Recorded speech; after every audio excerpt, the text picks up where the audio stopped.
Mahaharap sa patong-patong na reklamo laban sa ilang kumpanya na tinakasan umano ang kanilang pagbabayad ng buwis, ayon yan sa Bureau of Internal Revenue o BIR.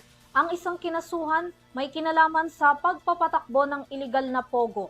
Narito ang report ni Angel Aldo. Mas pinagting pa ng Bureau of Internal Revenue o BIR ang kampanya laban sa tax evasion matapos magsampa ng 3 kasong kriminal sa Department of Justice. Kasama sa mga inireklamo ang isang kumpanya na may kaugnayan sa Pogo, isang construction firm at 2 real estate seller na may tinatayang kabuuang tax liability na mahigit 416 million pesos.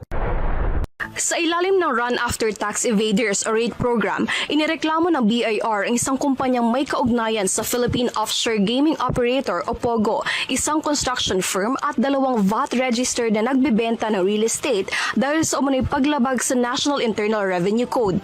Pinakamalaki sa mga kaso ang isinampa laban sa Zun Yuan Technology Incorporated at sa mga opisyal nito na may tinatayang pananagutan sa buwis na 402.74 million pesos. Batay sa investigasyon ng BIR, bagamat idineklara ng kumpanya ang bahagi ng kita nito mula sa operasyon bilang Pogo, hindi umano nito isinama ang malaking bahagi ng nabubuwisang kita mula sa offshore gaming activities. Dahil dito, nagkaroon umano ng kakulangan sa pagbabayad ng income tax, value-added tax o VAT at withholding taxes. Samantala, kinasuhan rin ng BIR ang AF Construction at mga opisyal nito dahil umano sa sadyang pagtatangkang umiwas sa pagbabayad ng buwis, hindi pagbabayad ng tamang buwis at pagsusumite ng mali o hindi kumpletong impormasyon sa kanilang tax returns. Tinatayang 6.2 million pesos ang kabuuang tax liability sa kasong ito. May hiwalay ding reklamong isinampa laban sa 2 VAT-registered na real estate sellers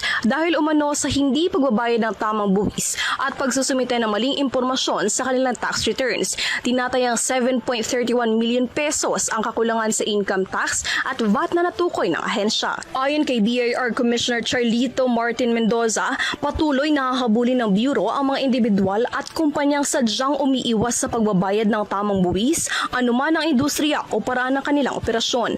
Anya, layunin ng RATE program na maprotektahan ang mga tapat na nagbabayad ng buwis, mapanatili ang pagiging patas ng sistema ng pagbubuwis at mapanagot ang mga lumalabag sa batas. Habang nasa ilalim na ng pagsusuri ng Department of Justice ang mga isinampang reklamo, iginit ng BIR na magpapatuloy ang kanilang kampanya laban sa tax evasion upang mapanagot ang mga lalabag sa batas at matiyak na patas ang pagpapatupad ng sistema ng pagbubuwis. Para sa EuroTV News, Angel Aldo, sumasaludo sa bawat Pilipino.